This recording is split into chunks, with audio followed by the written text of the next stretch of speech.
Há um tema que não chega a ser um estudo, mas é o que Deus me deu para compartilhar com os irmãos o poder do pensamento santo.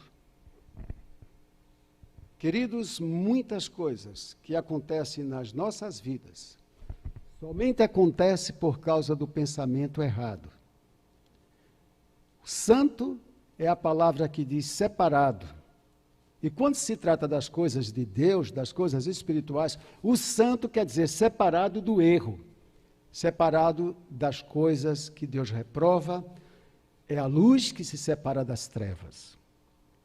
O texto de Colossenses, no capítulo 3, no verso 1, de 1 a 10, diz assim, se quiser pôr na tela, verso Colossenses 3, de 1 a 10, vai ser outra versão, e vou tirar os óculos, porque eu vou ler melhor sem ele. Paulo, apóstolo de Cristo Jesus, pela vontade de Deus, e o irmão Timóteo, portanto, já que vocês ressuscitaram, foi para 12, portanto, já que vocês, Colossenses 3:1, exato, portanto, já que vocês ressuscitaram com Cristo, procurem as coisas que são do alto, onde Cristo está sentado à direita de Deus. 3:2, mantenham o pensamento nas coisas do alto, e não nas coisas terrenas, pois vocês morreram, e agora a sua vida está escondida com Cristo em Deus.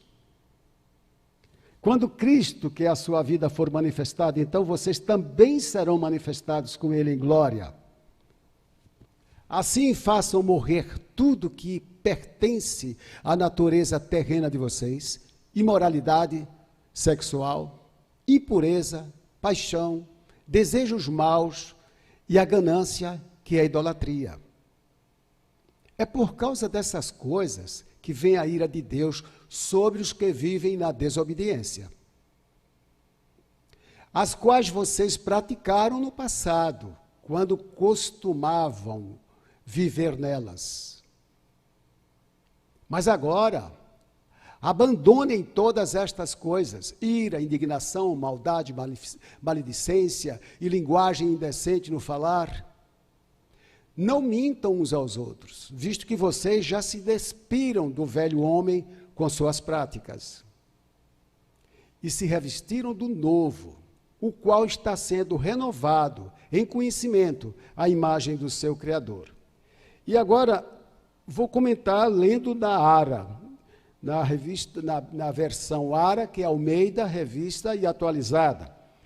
Tem outras palavras, usa muito a palavra do pensar.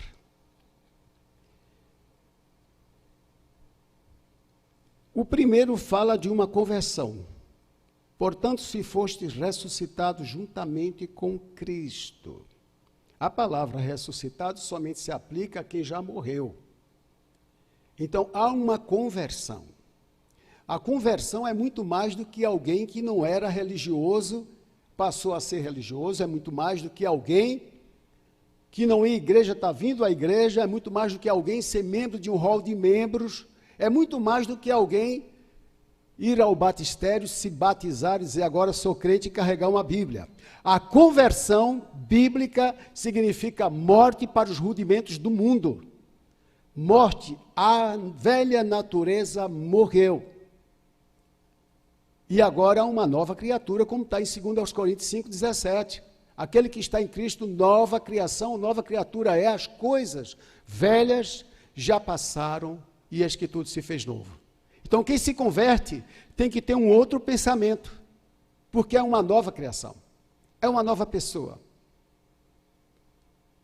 Quando Paulo fala que quando ela era menina, ele discorria sobre as coisas de menino, mas depois que adulto, aquelas coisas já se passaram, o conhecimento, ele desafia-nos a termos uma nova postura. É o pensamento que derruba e é o pensamento que eleva. Jeremias 17, 10, 9 e 10, o profeta fala da parte de Deus, que corrupto é o coração. E Deus diz que ele o conhece profundamente e o esquadrinha exatamente para dar a cada um segundo o que ele pensa, segundo as suas obras. E Jesus diz que do coração do homem é que procede a contaminação do homem, dos pensamentos do seu coração. Por isso que o verso 2 vem dizer: pensai nas coisas do alto, não nas que são aqui da terra. Nas coisas do alto estão as possibilidades. Nas coisas do alto está a minha segurança de fazer valer na minha vida, apesar da minha natureza terrena, da minha natureza pecaminosa, o querer de Deus. Porque eu estou pensando nele. Quando nós estudávamos na universidade, a gente viu pessoas que chegavam atrasadas, porque tinham ocupação durante o dia, porque na sexta-feira perdia a aula, porque ia para a atalaia, porque o fim de semana estava na balada, estava curtindo, e depois queria uma cola na prova. Mas aqueles que iam lá na frente, e tinha um linguajar perfeito, Tiago 3,2 diz que o varão que não tropeça na palavra é um varão perfeito. Era porque ele estava com o coração cheio de informações científicas, cheio do texto que ia cair na prova. Ele estudou. Também quem diz um verso de cor da Bíblia, tem gente que diz até um capítulo, e que sabe muito dela, e que fala de Cristo, e que fala dos apóstolos. Tem gente que tem 40 anos na igreja e não sabe dizer o nome dos 12 apóstolos. Não sabe contar um pouquinho a história de Jesus, a sua biografia. Mas quando enche o coração dessas coisas, tem muito o que dizer. Mas se vê-lo falando e conversando na sua superficialidade, às vezes está falando muito de futebol. Não sabe o nome dos 12 apóstolos, mas sabe o nome da escalação da seleção brasileira. É disso que está cheio o coração. Não das coisas que são lá do alto. E essas coisas são fúteis.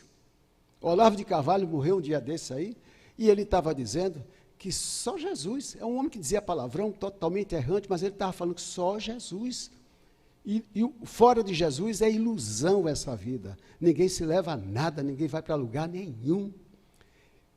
Por isso que Jesus, lá em Mateus, ele tem 3 parábolas, que ele fala que quando chega o entendimento, o pensamento do que é o reino de Deus, a pessoa vendo o que tem para adquirir, para investir no reino de Deus.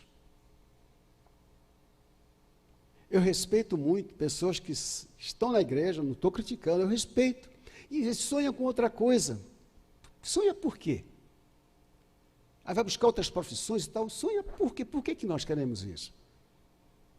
Para ganhar dinheiro? Sabe por que eu sou advogado hoje? Não foi para ganhar dinheiro. Eu sou advogado para não estar nas estradas como eu estava, viajando 11 anos, passando perto de carretas com um carro pequeno para vender. Eu era vendedor. E eu disse, eu não quero estar com 60 anos nessa vida. Então fui estudar. Foi por isso. Não foi para ganhar dinheiro. Porque a minha alegria maior é o reino de Deus. Nós nascemos para a glória de Deus. Nós somos dele. Devíamos investir mais no reino de Deus. Buscar o reino de Deus e a sua justiça. E as demais coisas que nós necessitamos serão acrescentadas. O versículo 3 diz, porque morrestes, e a vossa vida está oculta juntamente com Cristo em Deus. Está em Cristo. Porque ele fala, quando Cristo, que é a nossa vida, se manifestar, então vós também sereis manifestados. Quando Cristo, que é a nossa vida, se manifestar, verso 4, então vós também sereis manifestados com Ele em glória. O que quer dizer isso? Eu de mim mesmo não preciso saber nada, não sai nada de bom de mim, nem de ninguém. Mas se eu estou com Cristo, quando Ele se manifestar, é Ele quem está fazendo a obra. Aí o povo vê Cristo em mim, vai ver Cristo em você. Você pode até não achar isso correto, racional, mas é isso. Você nasceu de novo para isso, você morreu, eu morri. Então, quando eu tento ser o Janildo na carne, dá tudo errado. Dá tudo errado, e glória a Deus que dê errado. Sabia que eu já cheguei a orar por isso? Senhor, tudo que eu fizer contra a tua vontade, que dê errado, eu quero experimentar o prejuízo. Não quero ter lucro com esse mundo. No versículo 5 diz, fazei, pois, morrer a vossa natureza terrena. É ordem, irmão, isso aqui essa pessoa aqui, é aquele que levou 5 quarentenas menos uma. Foi apedrejado. Era para desistir, né? Um apóstolo desse apanhou, ia numa cidade falar, o povo já estava crendo, chegavam os judeus, tome pedrada, tome surra, mas ele regozijava nas fraquezas. Porque ele disse, eu morri, em Gálatas 2:20 ele fala, não vivo mais eu, mas Cristo vive em mim. É nisso que a gente deve pensar. A natureza terrena tem que morrer. Então, quando a gente para ver um filme, aí no filme, é tão inocente, né? Ali tem uma seta de Satanás, que é terrena, que é para nos desequilibrar, para nos enfraquecer na oração. E quando é que a gente vai pensar nas coisas dos altos, com o coração corrupto, cheio de coisa, cheio de lixo lá dentro? Se você nunca leu Jeremias 17:10, é bom que leia, porque Deus não está brincando aqui quando ele diz isso.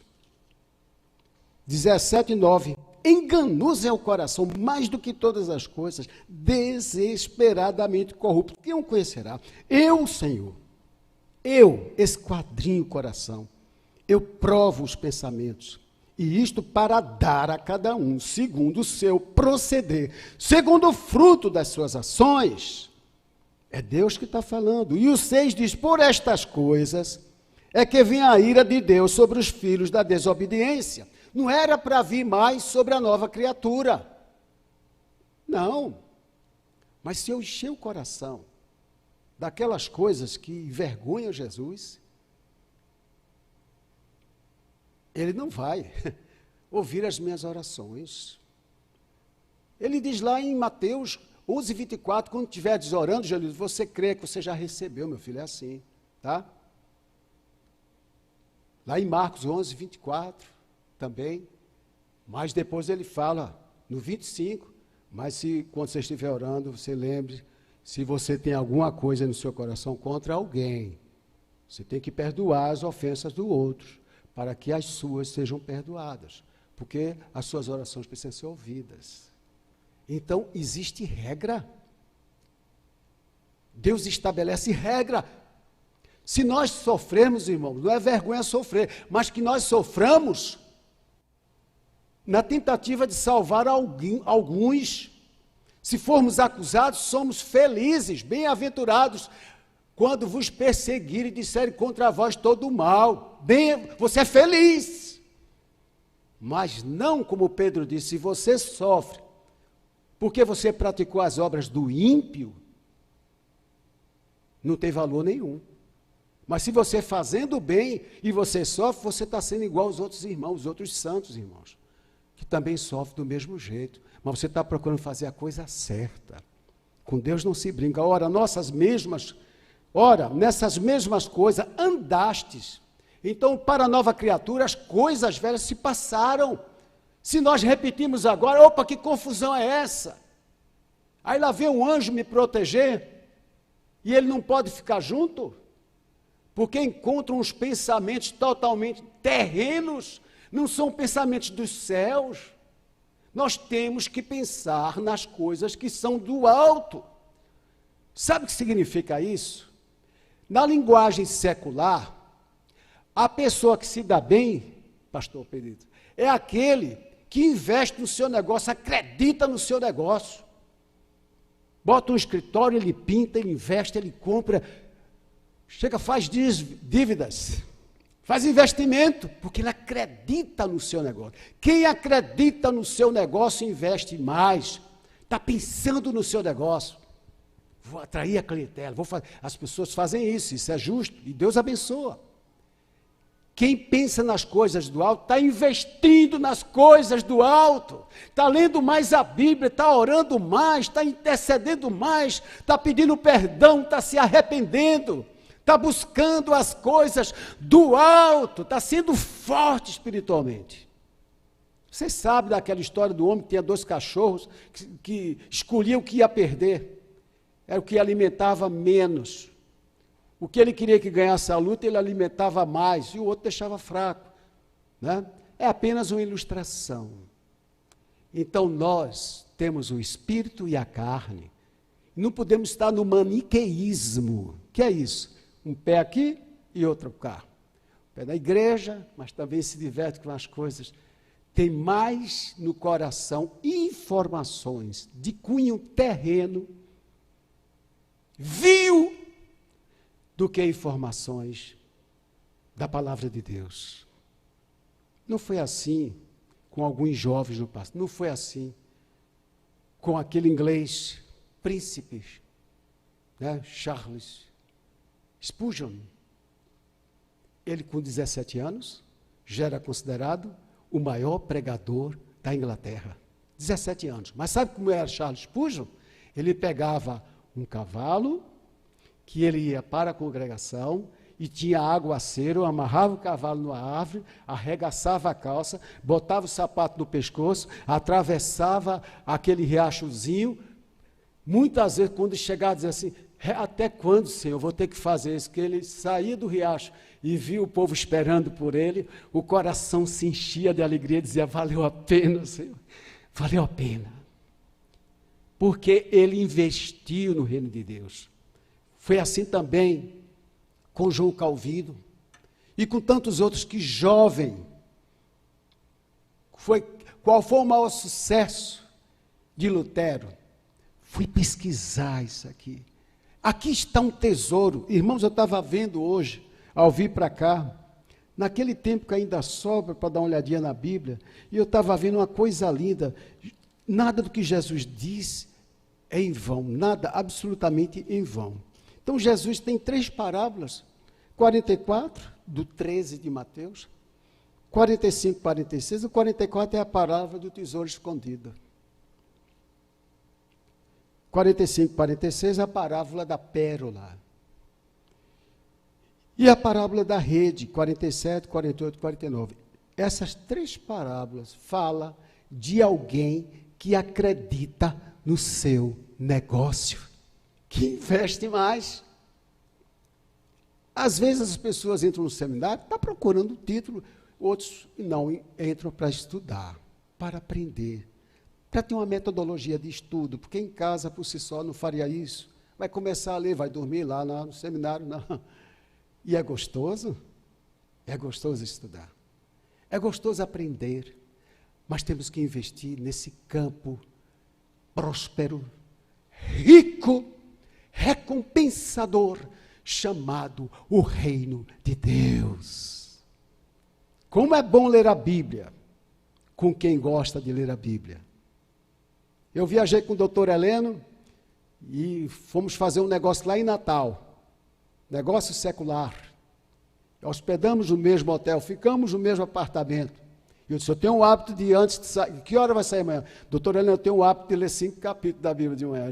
Eu também gosto de ler, vamos ler juntos. A gente só leu um. Sabe por quê? Porque vinha o comentário, vinha as perguntas, as viagens bíblicas. Gostoso, daqui a pouco já era 1 hora, eu tinha que sair, tinha que trabalhar. Mas lamentando porque parou o estudo. Porque é tão gostoso ler a Bíblia.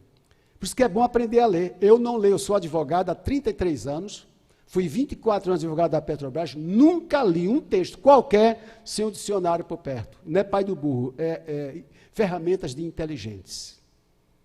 Para entender o que eu estou lendo. Isso é importante. E o verso? O verso diz aqui no verso de... Eu não vou ler as parábolas, mas vocês leem depois, eu estou falando apenas, dando foco no investimento, no pensamento que leva a pessoa a investir nas coisas de Deus, seus pensamentos. No verso 8 diz, agora, porém, despojai-vos, já que você morreu, já que é uma nova criação, no verso 8, 3 de Colossenses, despojai-vos. Despojar é um verbo que se aplica a um ato contra alguém. Quando na guerra alguém vence o inimigo, arrancava as medalhas de ouro que ele tinha, arrancava o anel, pegava sua bolsa de dinheiro e tirava tudo que ele tinha de bom, e as suas comidas, suas vestimentas caras, isso é despojar, e levava consigo. Paulo está dizendo aqui, despojai de você tudo que é terreno, ainda que seja caro, ainda que lhe pareça precioso, tira essas coisas terrenas do seu coração. Agora despojai-vos igualmente de tudo isto: ira, indignação, maldade, maledicência, linguagem obscena do vosso falar. Não se admite que crente fale palavrão. Não mintais uns aos outros, uma vez que vos despistes do velho homem com seus feitos. Mentira é coisa de Satanás. E vos revestistes do novo homem. Então há um revestimento, porque Deus determina os fins, mas Ele dá os meios. Você se revestiu. Você tem uma capa aqui invisível, né? Chama humildade, submissão, e Deus dá poder também. Você não sabe, mas quantas coisas boas acontecem com você, porque você vem, faz uma coisa para Deus. Deus não deve nada a ninguém. Você ajuda uma pessoa, mas Deus está te vendo. Eu aprendi que nem tudo que tenho é só para mim. Eu tenho coisas de Deus comigo, que é para aquela pessoa que Ele autoriza que entregue. Eu obedeço. E temo. Bom, 9 diz, não mintais, e o 10 diz, e vos revestiste do novo homem, que se faz para o pleno conhecimento, segundo a imagem daquele que o criou. Então eu anotei aqui alguns pensamentos maravilhosos. Trouxe um texto tão grande aqui para ler, mas não precisou ler, porque o Espírito Santo me ajudou. Por que eu preciso me revestir? Romanos 8, 29 diz, porque o que de antemão conheceu, também o predestinou para ser conforme a imagem do seu Filho. Olha o propósito de Deus. Efésios 4,13, até que alcancemos a estatura do varão perfeito, Jesus. O propósito de Deus é muito alto, é muito santo para mim, para você. Quando fala homem, está incluindo mulher, evidentemente. Então, o pensar nas coisas que são do alto é pensar bem. Quando Deus diz lá em Isaías 55, 8 e 9, porque os meus pensamentos não são como os vossos pensamentos, e os meus caminhos não são como os vossos caminhos. O caminho dele é santo. Ele quer alcançar o perdido. Eu estava vendo hoje, com muita clareza, o Espírito Santo me mostrando, no estudo da Bíblia, que Deus não quer a salvação de alguns. Deus quer a salvação de todos os homens. Deus tem um coração tão lindo, tão perfeito, e seus pensamentos são tão elevados, que Ele nem quer que eu odeie o meu inimigo, aquele que me despreza, que não quer ouvir a palavra de Deus. Ele quer que eu o ame, que eu ore por ele, ainda que ele me esbofeteie, que ele me persiga. Olha o pensamento de Deus, para que eu seja reconhecido na sociedade como filho de Deus. Então, pensar nas coisas que são do alto é pensar poderosamente. Que maravilha! Porque eu estou em linha com o poder de Deus, mas não é um poder para eu ganhar dinheiro, não é um poder para eu levar vantagem pessoal. É um poder para eu fazer a obra dele, porque eu fazendo a obra dele, ele me alegra. Ele me enche meu coração de alegria, de fé, de esperança, de confiança, que eu já morri. Se eu já morri, eu estou com Cristo, então já estou no céu com Cristo, pela fé. Eu já estou com Ele lá, e Cristo reina, então estou reinando. Porque eu não vou reinar no mundo como eu reinaria no passado, com mesquinhez, com ganância, querendo ganhar alguma coisa, querendo glória, querendo fama. Eu não preciso disso. Eu tenho exercitado esquecer o dia de ontem. Quando alguém disse que foi bom aquilo que eu fiz, eu quero esquecer. Eu quero buscar um novo amanhã, porque eu tenho uma vida eterna para viver, que nunca se acabará. Pensar nas coisas que são do alto é andar na terra no poder de Cristo. Eu terei a companhia dos anjos que estão comigo para me proteger. Não quer dizer que eu não possa apanhar de alguém doido aí, que não possa acontecer alguma coisa errada, mas que seja porque eu estava com vontade de fazer a vontade de Deus. Pensar nas coisas que são de cima é andar na fé, confiando em Deus, que santifica os nossos pensamentos. Paulo diz assim: não que saibamos pensar como convém, mas a nossa suficiência vem de Deus. É dele que vem. A santificação, não se preocupe com você. Tem gente que não quer nem entrar na igreja.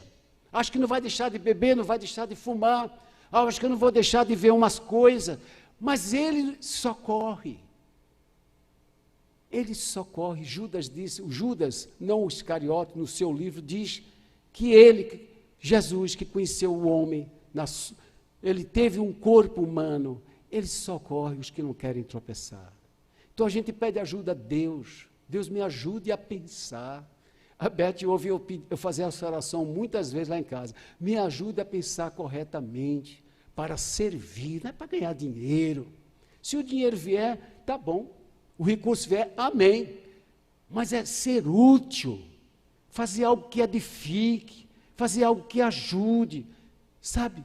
É para isso que nós nascemos, não é para outra coisa. Mas não é mesmo, irmãos. Estamos mortos para esse mundo aqui é ganância. Nesse mundo, talvez vocês não sabem, tem gente que mata para obter herança, mata para obter um negócio, mata para ser mais poderoso, mata para ser o prefeito, mata para ser o governador, mata. Mas nós somos da vida. Jesus, que nos deu vida e vida com abundância, Jesus quer que nós vivamos fazendo a sua vontade para que os outros vivam. Ninguém precisa morrer para que eu viva, ninguém precisa empobrecer para que eu seja rico. Glória a Deus. Pensar nas coisas que são de cima santifica os nossos pensamentos. Pensamentos santos agrada a Deus. Amém? Agrada a Deus.